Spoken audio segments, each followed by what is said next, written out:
Hi everyone, Megan here. Today I want to have more of a discussion video talking about the physical description of characters.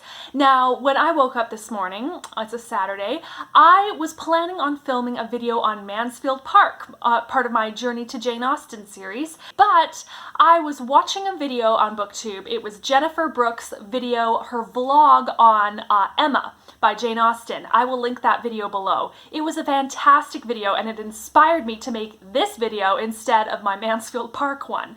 So Jennifer Brooks was talking about how she, one thing that she maybe doesn't love about Jane Austen, one reason why Jane Austen isn't her favorite, is that she doesn't get into much physical description. It's more, it's very brief if she ever does describe it. We don't know what color Elizabeth's hair was, or, you know, what Mr. Darcy's eye color was. Like, we know he's tall, we know we don't really know much else about him, which is interesting because he does have such a specific look in our culture, this idea that he's tall and has dark hair and you know, he's brooding, all that. So I appreciated what Jennifer Brooks had to say about how she wishes there were more of, like, yeah, what the characters look like, what the houses look like, what, you know, she wants all the details of those awkward hand holding or hand touching moments, and I could use more of those too, if I'm honest.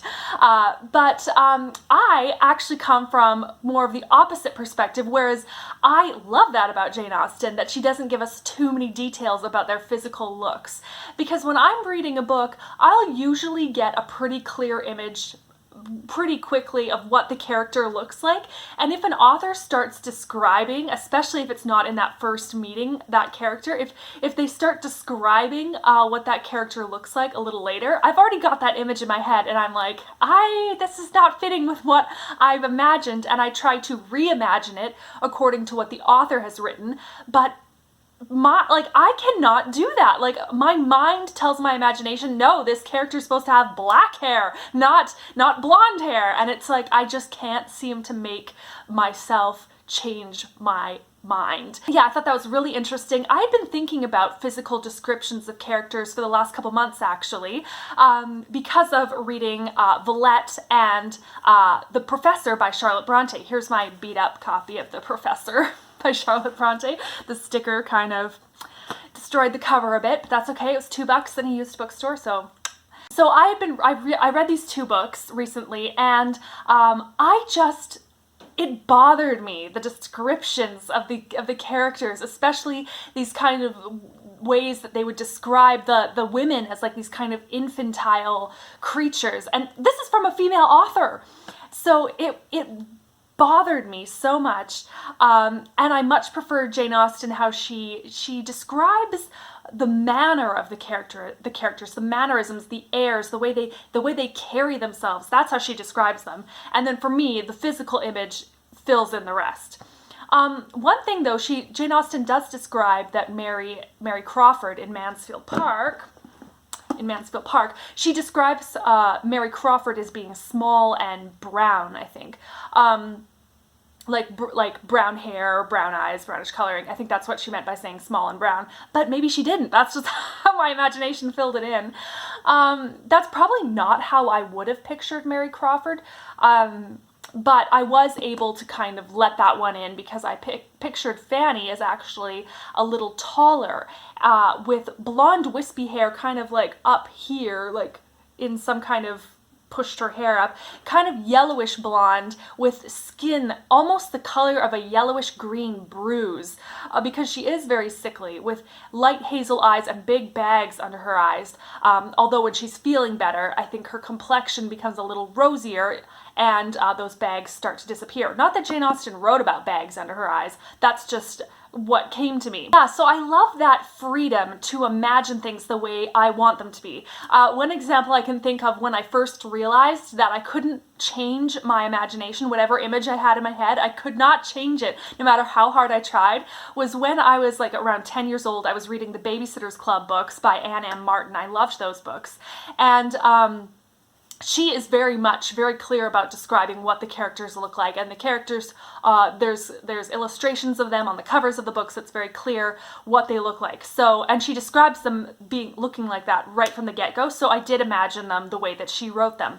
But the town that they lived in, Stony Brook, Connecticut, it's a made-up town, I can still see the image of what Stony Brook looks like so clearly in my mind. I can see exactly where all the girls' houses is and where the middle school is that they went to school at. I can picture that so clearly. But I don't think that's how she described it, because I had this image, this layout in my mind, and I remember her saying something about like something conflicted, where it was like, oh, one house is closer to this house than that, and like Claudia's house was closer to Christy's house. I don't remember. But I was like, no, their houses aren't supposed to. I was like, that's wrong. That's not fitting my imagination. And it was like trying to like pull teeth out to get it switched around. And eventually I gave up. I was just like, whatever. I'm just going to stick with what's in my head. So back to the Brontes. I don't have a physical copy of Villette, so we'll just hold up the professor. Yeah, to me it feels almost like a waste of time talking about what a character looks like. I want to hear more about the character development and the plot of the story versus the looks of the characters. Of course, one could argue that, you can have it all. You can have the character development, you can have the plot development, and you can have the physical description of what the characters look like. So yeah, you can have it all. But for me, I'd rather just fill in the physical description for myself. I thought I would read a description from the professor. This is chapter 9 from the professor. It is when, no spoilers, don't worry. This is when the main character, William Crimsworth, is meeting someone who she's a teacher, and he's actually going to be working for her. Now, my pronunciation of her name is probably very wrong. Mademoiselle Reuter? I don't know. I'm from Canada. I learned French in grade 5. I should know my French a lot better, but I don't. So I'll just read this description of what he's thinking in his head of what she looks like. It says, I had thought to see a tall, meager, yellow, conventional image in black, with a close white cap, bandaged under the chin like a nun's headgear. And so this is interesting, how I do like how we're getting what he expects her to look like and then what she actually looks like. I do like seeing that gap, but I think it could also be said a lot more concisely. Although I do like that idea of like her head bandaged with a white cap, like it's like she's injured, or like she's old and falling apart and she needs a bandage to hold her together. I think that's cool.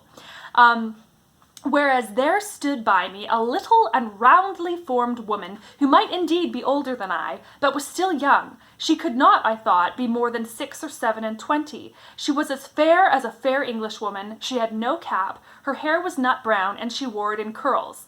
Pretty her features were not, nor very soft, nor very regular, but neither were they in any degree plain, and I already saw cause to deem them expressive. So yeah, it's like, okay, I like the idea that she isn't what he expected her to be, that he thinks that she can be expressive, that she's not really pretty, she's not really plain. That's interesting, but I don't want to know what color her hair is. I don't want to know that she's short and that she's round. I don't want to know that she wears her hairs in curls. I don't want to know that, because that's not my instinct from her. We've already been hearing about her earlier, and I already had an image of what she looked like in my mind, and so I didn't want this to disrupt it. And when I'm saying all this so emphatically, this is all my personal preference, and I love that we all have different preferences. I love that Jennifer Brooks wants those physical descriptions, that she appreciates other authors more than Jane Austen because that's what she prefers. I think it's so cool how different we all are, and what we love is different, what we are drawn to is different, so I think that's awesome. And as I said about Jane Austen, I love how she describes how a person carries themselves, like how Mr. Collins is very pompous.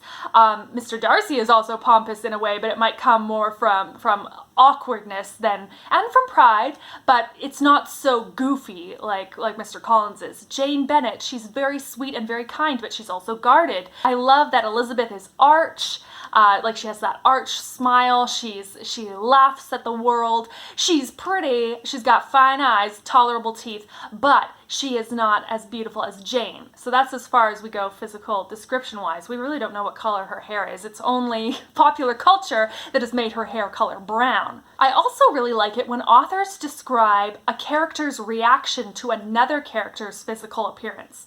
So for example, in Anne of Green Gables, actually it's not in this one, it's later on in the series, when Anne Shirley is a young adult, people react to her, like they hear about this Anne Shirley, because that tells you something. People are hearing about her. She's unique, she's different, so people find it, I mean, people in Avonlea are also quite gossipy. That's where she lives, in Avonlea.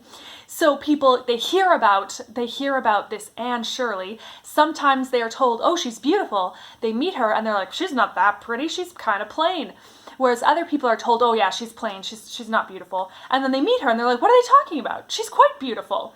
So I love that when that happens. Of course, something else about Anne of Green Gables is that in a way, Anne's looks are very important as a plot point. Like, it's important that she has red hair and that she has freckles and that people see that as like ugly and weird and like, oh my goodness, like Mrs. Lynde, your hair is as red as carrots, and you're so skinny and homely. So it's like those things are important as a plot point because, and to Anne as a character, because those are the things that she is most sensitive about. Those are the things that hurt her when people say that. So, but then it also shows Gilbert's reaction is very different from Mrs. Lynde's reaction to Anne's red hair. He likes it, and he thinks that by pulling her braid and calling her carrots, that he's just teasing her and like, oh, she's gonna flirt back and be interested in me. But that is such a deep insult to her. And he, like, that's just her hair color. It's not like he called her ugly.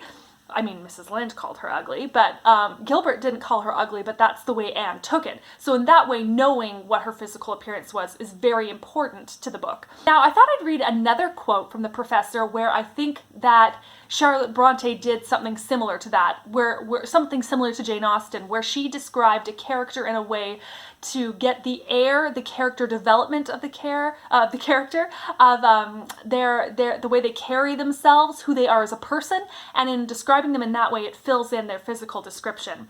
So let's see. This is, and of course, the narrator of The Professor is William Crimsworth, the professor, and so this is him describing one of his students named Sylvie. Let's see. It says here. Sorry, this is from chapter 12. The least exceptionable pupil was the poor little Sylvie. I have mentioned it once before. Sylvie was gentle in manners, intelligent in mind. She was even sincere as far as her religion would permit her to be so. By the way, there's a lot of anti-Catholic rhetoric in The Professor and in and in Villette, which is super awkward.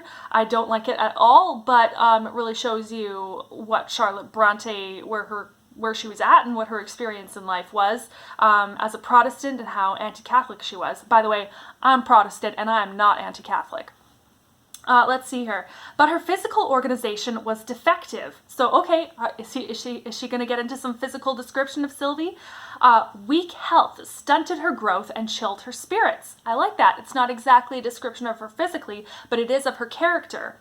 And then, destined as she was for the cloister, her whole soul was warped to a conventional bias. Ugh, some more anti-Catholic stuff.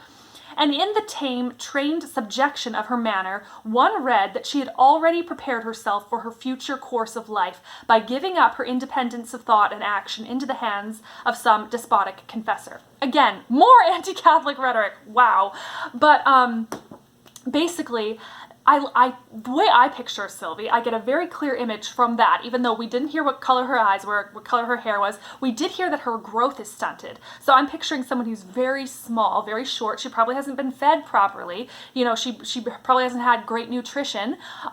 So I picture her as shorter. I picture her as having a wispy, like mousy brown hair with almost like a look of grayness, or like she has baby powder in her hair. I picture her similar to Fanny in a way, bags under her eyes, maybe some big like glasses that make her eyes look bigger than they are, although, you know, he didn't say anything about spectacles there. I picture her maybe having some moles on her face. I picture her wearing like gray baggy clothes, like baggy around her body, with her shoulders more rounded from that depression of spirits that feeling like she has to obey and just follow and never think for herself. I picture her having a soft, airy voice, not speaking very loud. So there's all these things that you can get from a description like that. So that's the kind of description I prefer. But yeah, that's kind of what I wanted to say. I loved your video, Jennifer. If you're watching this, I actually watched it more than once because I really liked it. So go check out that video if you haven't. Yeah, so that's basically all I have to say, and I will be filming my video on Mansfield Park today for my Journey to Jane Austen series. I don't know when it'll come out though, so maybe it'll be a week before you watch that one. But yeah, let me know what you like in physical description. Do you like a lot of physical description, or do you not really like anything? What are your preferences? So yeah, I'd love to hear more about that. And yeah, I guess that's all for now. So may you all be filled with peace, hope, love, and joy. So take care, everyone. Bye.